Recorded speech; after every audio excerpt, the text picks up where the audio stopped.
20 सितंबर 2224 यानी शुक्रवार के दिन पितृपक्ष की तृतीया तिथि पड़ रही है दोस्तों। और यह वह शुक्रवार है जो पितृपक्ष महीने में पड़ने वाला सबसे बड़ा शुक्रवार है, क्योंकि तृतीया यह पितृपक्ष महीने में पड़ रहा है। और आप सभी लोग जानते हैं कि पितृपक्ष का महीना 18 सितंबर से शुरू होकर 2 अक्टूबर तक चलेगा। गुरुजी ने कहा कि इस पितृपक्ष महीने का अपना एक अलग महत्व होता है।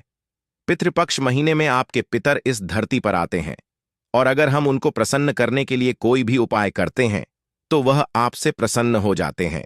तो दोस्तों, इस शुक्रवार के दिन आपको यह उपाय अवश्य ही करना चाहिए। और दोस्तों, आप सभी लोग जानते हो, शुक्रवार का अगर सबसे बड़ा कोई उपाय है तो वह 2 छुटकी काला तिल वाला उपाय है। तो दोस्तों, इस शुक्रवार तृतीया के दिन आप लोगों को इस 2 चुटकी काला तिल वाला उपाय को जरूर करना है। बहुत सारे लोग होंगे जिन लोगों ने इस उपाय को ना किया हो, मतलब पूरा साल निकल गया, उन्होंने किसी भी दिन इस 2 चुटकी काला तिल वाला उपाय को ना किया हो।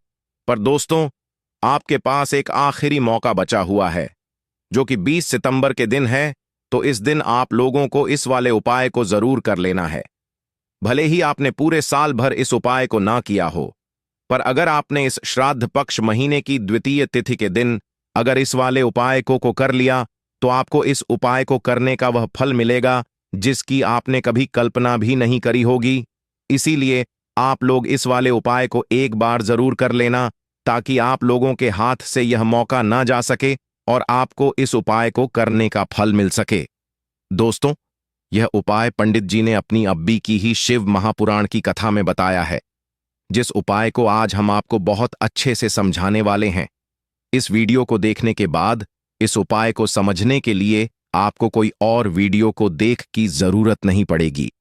तो चलिए दोस्तों, उपाय को शुरू करते हैं।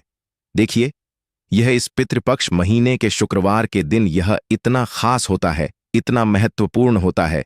देखा गया है, कभी कभी बड़े बड़े पूजा पाठ अनुष्ठान से जो मनोकामना पूर्ण नहीं होते, वह पितृपक्ष महीने के दिन एक छोटे से उपाय करने से ही आपकी मनोकामना पूर्ण हो जाती है। और बहुत सारे लोगों ने इस उपाय को किया भी है और उनको इस उपाय को करने का फल भी जरूर मिला है।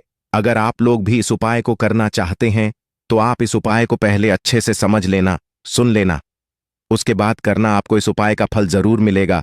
और इस उपाय को कर लेने से आपके घर में चाहे किसी भी प्रकार की दुख और समस्या क्यों ना चल रही हो, आपको उसका कारण भी नहीं पता है कि भाई यह समस्या किस कारण से चल रही है, उसका कुछ भी कारण हो सकता है, जैसे पितृदोष हो सकता है या किसी भी तरह का मंगल दोष भी हो सकता है।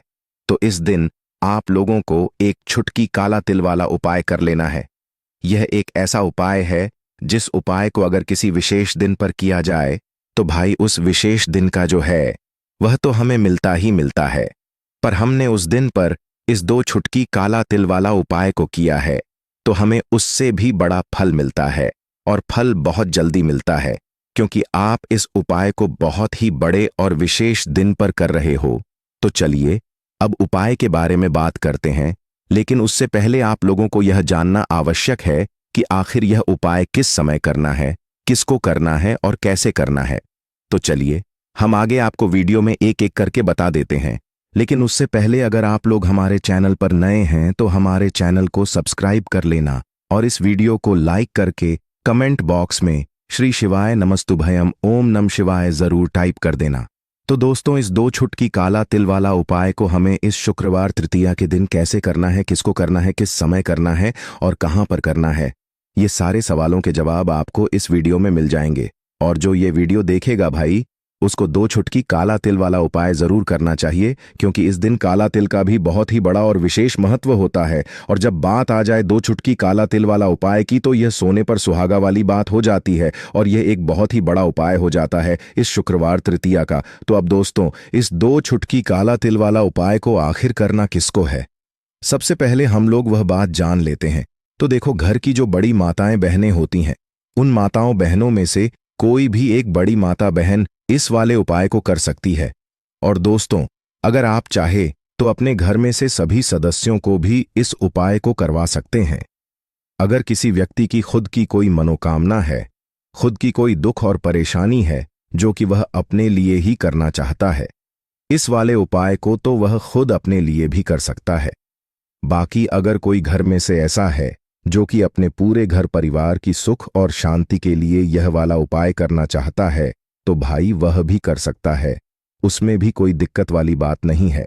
कहने का मतलब ये है कि इस उपाय को हर एक सदस्य भी कर सकता है और पूरे घर परिवार के सदस्य के लिए घर की बड़ी माताओं बहनों में से कोई एक माता बहन भी कर सकती है।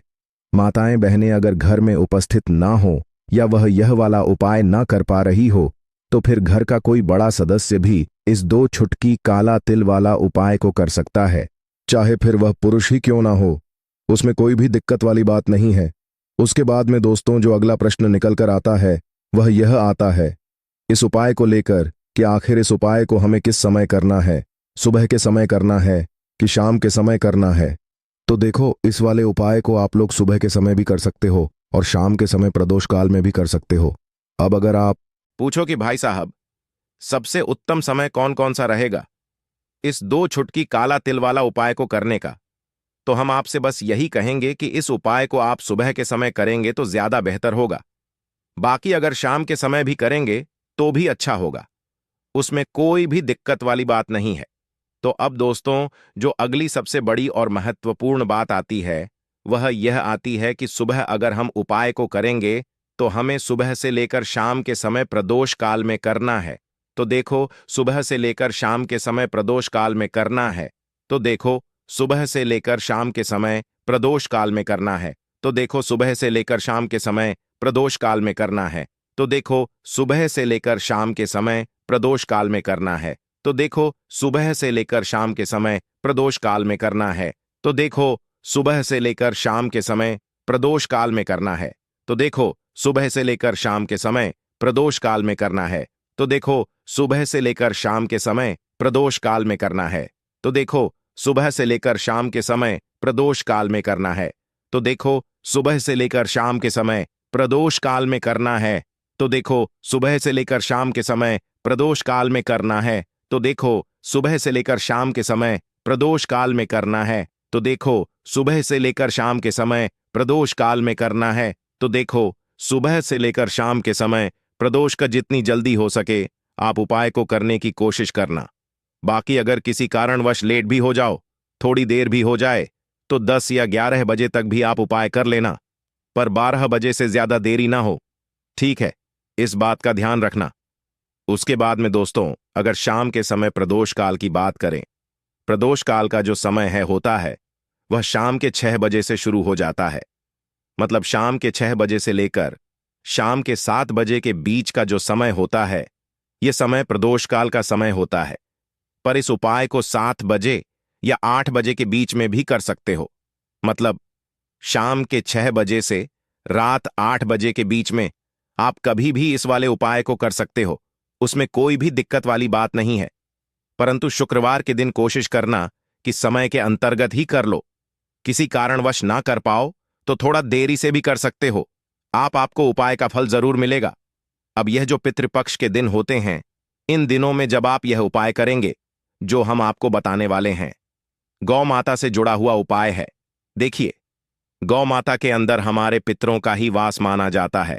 गौ माता हो गई, कुत्ते हो गए है ना, पेड़ों में बरगद का पेड़ हो गया, पीपल का पेड़ हो गया, इन सभी में हमारे पितरों का वास माना जाता है।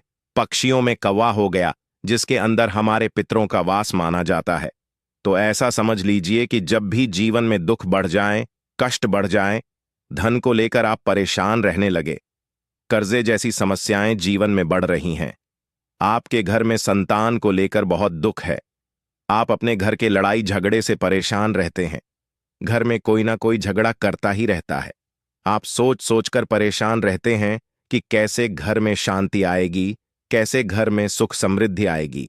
अब यह समझ लीजिए कि अगर घर में लगातार झगड़ा लड़ाई यह चीजें आपको देखने को मिल रही हैं, घर में आपके कोई भी व्यक्ति सुखी नहीं है, कर्जा घर में लोगों के सर पर है, तो पितृ आपके कहीं ना कहीं नाराज हैं। देखिए, पितृदोष जब घर में होता है ना, तो ऐसा नहीं कि आपको देखने से पितृदोष दिखेगा, इसका आप अंदाजा लगा सकते हैं घर में होने वाली घटनाओं से। जैसे कि खाना आप खाते हैं या घर का कोई भी सदस्य खाना खाता है, अगर उस खाने में कहीं ना कहीं बाल निकलता है ना, या वह खाना गिर जाता है खाते खाते, तब भी आपके घर में पितृदोष है, यानी पितृ आपके नाराज हैं। साथ ही साथ अचानक से घर में दुर्घटनाएं हो रही हैं, पितृ आपके नाराज हैं। अब जो उपाय आपको बताने वाले हैं, इस उपाय को कर लीजिए। पितृ भी प्रसन्न, और धन को लेकर तो कभी आपको परेशान होना ही नहीं पड़ेगा। जब यह उपाय आप करेंगे तो जो हमारी गौ माता होती है, इनमें 33 कोटि देवी देवताओं का वास भी होता है और हमारे पितरों का वास भी माना जाता है। अब आपको करना क्या है? जिस दिन भी आप अपने घर में पितृपक्ष में अपने पितरों को प्रसन्न करने के लिए उपाय करते हैं, है ना, जो भी आप उनको खाने में देते हैं, आपको क्या करना है कि अपने घर में मान लीजिए आप पूरी बनाते हैं या खीर बनाते हैं, आपने पूरी लेनी है, खीर लेनी है, या गुड़ भी आप यहां ले सकते हैं, और उस पूरी पर रखकर आपको गौ माता को जरूर से पूरी और खीर निकालनी है, या पूरी और गुड़ निकालना है और खिलाना है। क्योंकि बहुत सारे लोग हैं जो गौ माता को नहीं खिलाते हैं, जैसे मान लीजिए पक्षी को रख दिया है, ना कय को रख दिया, और फिर गौ माता को नहीं खिलाया। ऐसा बिल्कुल नहीं करना है। आपको पितृपक्ष में कोशिश करें कि आप गौ माता को गुड़ रोटी या फिर गुड़ पूड़ी, जो भी आप अपने घर में बनाते हैं, सबसे पहले आपको गौ माता को खिलाना चाहिए। कभी आपके आपसे न नाराज नहीं रहेंगे।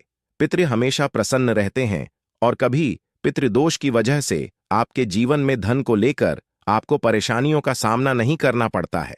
पैसों की कमी कभी उस घर में नहीं आती है जिस घर के पितृ प्रसन्न रहते हैं। देखिए, बहुत बार ऐसा होता है कि अच्छा खासा काम भी बिगड़ जाता है, व्यापार खराब होने लगता है, तो कहीं ना कहीं पितृदोष की वजह से भी ऐसी घटनाएं होती हैं। इसीलिए कोशिश करें कि इस बार चाहे एक बार यह उपाय आप करें, अगर ज्यादा बार कर लेते हैं तब तो बहुत उत्तम है। जितने ज्यादा दिन आप पितृपक्ष में यह उपाय करेंगे कि गौ माता को गुड़ रोटी या गुड़ पूड़ी खिलाएंगे या फिर हरी घास खिला देते हैं, तो ऐसा समझ लीजिए कि पितृ इतने प्रसन्न हो जाएंगे कि कभी जीवन में दुखों को आने नहीं देंगे।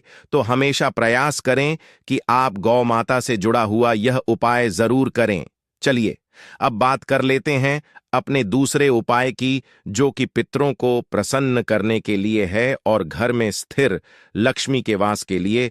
मतलब कभी आपके घर में ऐसा नहीं होगा कि आज पैसा आ रहा है और कल पैसा नहीं आ रहा है। ऐसा बहुत सारे घरों में होता है कि पैसा आता है तो रुकता नहीं है, और अगर पैसा रुकता है तो फिजूल खर्ची बहुत होती है, धन की बर्बादी बहुत होती है, जिससे कि घर के सदस्य बहुत ही परेशान रहते हैं। अब ज्यादातर लोग की यह समस्या होती है कि धन की बर्बादी हो रही है और घर में पैसा नहीं रुक रहा है। अगर आपके साथ भी ऐसा है तो बिल्कुल से आपको यह दूसरा उपाय सुनना चाहिए और इसे पितृपक्ष में जरूर करना चाहिए। देखिए, आपको यहां पर क्या करना है कि काला तिल लेना है। काला तेल पितरों को सबसे प्रिय होता है। आपको क्या करना है, 2 से 3 छुटकी काला तेल लेना है और आपको लेना है यहां पर एक मिट्टी का दीपक, उसके अंदर आपको तिल का तेल डालना है, या फिर सरसों का तेल भी आप डाल लें। अगर आपके पास तिल का तेल ना हो तो इसी के अंदर आपको 2 से 3 चुटकी काला तेल डालना है। और यह दीपक आपको कहां लगाना है? यह दीपक आपको लगाना है अपने घर के मुख्य द्वार पर। जैसे ही आप पितृपक्ष में यह उपाय करेंगे, मुख्य द्वार पर दीपक लगाएंगे, अपने पितरों से क्षमा याचना करेंगे, मां लक्ष्मी का ध्यान करेंगे, श्री हरि विष्णु का ध्यान करेंगे। ऐसा समझ लीजिए कि स्थिर रूप से मां लक्ष्मी आपके घर में आएंगी। कभी ऐसे घर को छोड़कर मां लक्ष्मी नहीं जाती है जिस घर के मुख्य द्वार पर दीपक जलाया जाता है। देखिए, दीपक तो मुख्य द्वार पर आपको हमेशा जलाना चाहिए, क्योंकि मां लक्ष्मी प्रतिदिन भ्रमण पर निकलती है शाम के समय, और जिस घर के द्वार पर दीपक जला होता है, हमेशा ऐसे घर में ही मां लक्ष्मी का वास होता है। हमेशा ऐसे घर में मां लक्ष्मी आती हैं और फिर कभी ऐसे घर को छोड़कर नहीं जाती हैं। दूसरी चीज कि तिल का जो महत्व होता है, यह बहुत ही ज्यादा बढ़ जाता है पितृपक्ष में। तो पितृपक्ष में तिल के तेल का दीपक जलाते हैं, या फिर आप सरसों के तेल का दीपक जो जला रहे हैं, उसी में आपने 2 छुटकी तेल डाल लिया, तो ऐसा समझ लीजिए कि फिर आपके पितृ आपसे प्रसन्न होते हैं। और कभी ऐसे घर पर कोई दुख, कोई संकट नहीं आता है। पैसे को लेकर तो पैसे की समस्याओं को दूर करना है, बैंक बैलेंस को बढ़ाना है और अपने घर में सुख समृद्धि दिलानी है। क्लेश दूर करना है तो यह बहुत ही उत्तम उपाय है। पितृपक्ष में जितने ज्यादा दिन यह उपाय कर लेंगे ना, उतना बहुत ही ज्यादा, ऐसा समझ लीजिए कि लाभ ही लाभ आपको यह उपाय देगा। चलिए अब बात कर लेते हैं अपने तीसरे उपाय की। जो लोग कहते हैं कि भाग्य ही साथ नहीं देता, जीवन में दुख ही दुख लिखे हैं, हर तरफ से जीवन में दुख आ रहे हैं, कष्ट आ रहे हैं, पैसों की समस्या आ रही है, घर में बीमा प्रवेश कर रही हैं, घर का लड़ाई झगड़ा बंद नहीं हो रहा है ना, बैंक बैलेंस नहीं बढ़ रहा है, कारोबार बिल्कुल चल नहीं रहा है, तो सारी तरह की समस्याएं आपके जीवन से दूर करते हैं महादेव, जो कि देवों के भी देव हैं। अब महादेव अगर किसी को आशीर्वाद दे दें और इनकी कृपा जिसको मिल जाए, उसके जीवन में कभी कोई संकट आने ही नहीं देते हैं। अब आपको बता दें कि जो उपाय आपको बताने वाले हैं, पितृ भी प्रसन्न प्रण हो जाएंगे। कुंडली में अगर कोई दोष है, कोई वास्तु दोष है, वह भी दूर हो जाएगा और महादेव ऐसा आशीर्वाद आपको देंगे कि जीवन में कभी कोई संकट, कोई दुख नहीं आएगा। सबसे बड़ी बात, अगर काम आपका बिगड़ता है, कोई भी काम करने जाते हैं बार बार बिगड़ जाता है, तब तो यह उपाय आपको जरूर से करना चाहिए। 2 चुटकी काला तेल लेना है, 1 लोटा जल लेना है, अपने घर का ही जल लेना है। बस यह चीज ध्यान रखें, 2 चुटकी काला तिल डालेंगे और यह लोटा या जो भी पात्र आपने लिया है, अपने घर से जल जिसमें भरा है, 2 चुटकी तिल डालकर महादेव की शिवलिंग पर आपको यह जल अर्पित करना है। अब यह उपाय जो व्यक्ति पितृपक्ष में करता है, उसकी कुंडली में अगर कोई दोष है, वह दूर हो जाता है। भाग्य में दुख लिखे हैं, वह दूर हो जाते हैं। कोई मनोकामना पूरी नहीं हो रही है, मनोकामना पूरी हो जाती है। पितृ भी अगर नाराज है ना, तो पितृ भी प्रसन्न हो जाते हैं। और देव के देव महादेव जो है ना, कभी आपके जीवन में, कभी आपके धन पर कोई संकट नहीं आने देते हैं। हमेशा आपके जीवन में, आपके घर में सुख समृद्धि सब कुछ आती है। आप अपने जीवन में बहुत आगे जाते हैं। जब इस उपाय को करते हैं, सच्ची श्रद्धा से करेंगे, तो उपाय सफल होगा और इसका चमत्कार आपको थोड़े दिनों के अंदर ही अपने जीवन में देखने को मिल जाएगा। तो महादेव की कृपा प्राप्त करना ऐसा समझ लीजिए कि आने वाली पीढ़ियां भी सुखी सुख देखती हैं। जो उनकी कृपा प्राप्त कर लेता है, तो कोशिश करें कि महादेव को प्रसन्न करें और इस उपाय को सच्ची श्रद्धा से करें। महादेव अपने भक्तों के जीवन में कभी कोई दुख और संकट नहीं आने देते हैं और पी आपके हमेशा प्रसन्न रहते हैं। जब आप इस उपाय को करते हैं, तो दोस्तों यह थे पूज्य गुरु जी द्वारा बताए गए कुछ बहुत ही खास उपाय। अगर आपको जानकारी अच्छी लगी हो तो वीडियो लाइक करिएगा। मिलते हैं फिर एक नए वीडियो के साथ। श्री शिवाय नमस्तुभयम।